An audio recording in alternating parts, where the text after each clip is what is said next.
ఆనందం. ఏదైనా ఇటువంటి గవర్నమెంట్ ఎప్పుడు చూడలేదు నాన్న. ఎన్టీ రామారావు గారి దగ్గర నుంచి ఆ ప్రభుత్వం వేరు. లోకేష్ గారిని ఇప్పుడే మీట్ అయ్యారు, బయటకు వస్తున్నారు, ఆనందంతో వస్తున్నారు. పట్టా అనేది చేతికి వచ్చిందా? హ్యాపీనా బాబాయ్ గారు? చాలా ఆనందం నాన్న. పట్ట రావడం కన్నా కూడా వారిని కలవడం చాలా ఆనందంగా ఫీల్ అవుతుంది. సొంత ఇల్లు అనేది అందరికీ ఆనందకరమైనది కదా, ఎంతకన్నా పండగే ఉంటుంది. ఒక ఇల్లు అనేది కామన్గా ఉంటే దాన్ని పట్ట లేకపోతే ఎంత ఇబ్బంది ఉండిద్దో అని అందరూ మీకు ఇన్ని సంవత్సరాలు ఎదురు చూశారు, ఎప్పుడేం జరిగిద్దో ఎప్పుడేమి ఆగిపోతాయని. ఇప్పుడు డైరెక్ట్ మీకు పట్ట అనేది రావడం వల్ల సొంత ఇల్లు అనేది మీ చేతిలో ఉంది, ఎవరు ఇబ్బంది పెట్టరని ధైర్యం. అవునా లోకేష్ గారు మాట తీరు కానీ దగ్గరికి వచ్చి ఆయన బట్టలు పెట్టి పసుపు కుంకాలతో ఇవ్వడం అనేది చేస్తానన్నారు. నిజంగా చేశారా లేదా? చాలా బాగా అది రోజు చూస్తున్నాం కదా. ఒకటే కాదు, చాలా చేస్తున్నారు. అదే కాదు, అన్ని చాలా బాగా చేస్తున్నారు. అదే ఇంకో గవర్నమెంట్ అయితే ఎంత తిప్పలు పడాల్సి వచ్చేదో. గత ప్రభుత్వంలో ఆఫీసుల చుట్టూ తిరగడం, అన్ని డబ్బులు ఖర్చు పెట్టాల్సి వచ్చేది. ₹1 ఖర్చు లేదు.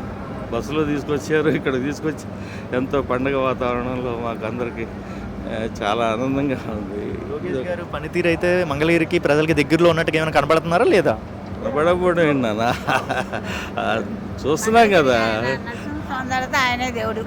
నరసింహస్వామి ఎంత ఫేమస్, ఇప్పుడు మంగళగిరి తర్వాత లోకేష్ గారే నెంబర్ 1. లోకేష్ గారే దేవుడు. గతంలో పాస్బుక్ల మీద ఇల్లు పట్టాలు ఏదైనా సరే వాళ్ళ ఫోటోలు వేయడం జరిగేది.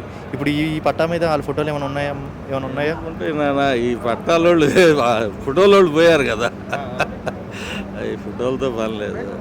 ఈ ప్రభుత్వం ప్రజల ప్రభుత్వం వచ్చిందంటారు? వచ్చింది, ఎప్పుడో వచ్చింది. ఎన్టీ రామారావు గారి టైం నుంచే వచ్చింది. ఇవాళ కొత్తగా రావడం కాదు, అప్పటి నుంచి చాలా బాగుంటుంది.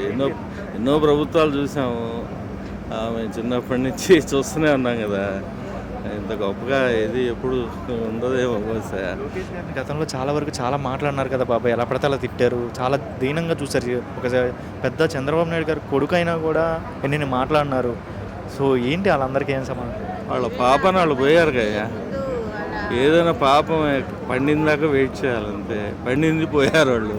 వాళ్ళ గురించి తలుచుకోవడం కూడా పాపం తగులుద్ది మనకి. గతంలో చాలా వరకు చాలా మంచి పనులు చేసాము, ప్రజలకు దగ్గరలో ఉన్నాము, ఇల్లులు అసలు మేమే ఇచ్చాము అన్నట్టుగా ఆపోజిట్ పార్టీ వాళ్ళని. ఇదే కదా, లక్షలు కోట్లు సంపాదించుకొని, లక్షల కోట్లు సంపాదించుకొని రేపు జైలుకి వెళ్ళబోతున్నారు కదా వీళ్ళందరూ.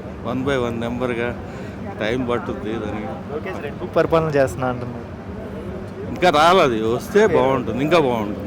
అందరూ పోవాలి. పోతే ఎంతోమంది ఈ స్టేట్లో దేశం మొత్తం ఆనందపడుతుంది, రాష్ట్రమే కాదు. ఏది మంచి ప్రభుత్వం అనిపిస్తుంది? చాలా బాగుంది. నా జీవితం ఇప్పుడు 70 ఏళ్ళు, ఇప్పటి వరకు ఇట్లా ఉన్న ప్రభుత్వాన్ని చూడలేదు నాన్న. ఇదే బాబాయ్. మరి మళ్ళీ గెలిపించుకుంటారా లోకేష్ గారిని మంగళగిరిలో?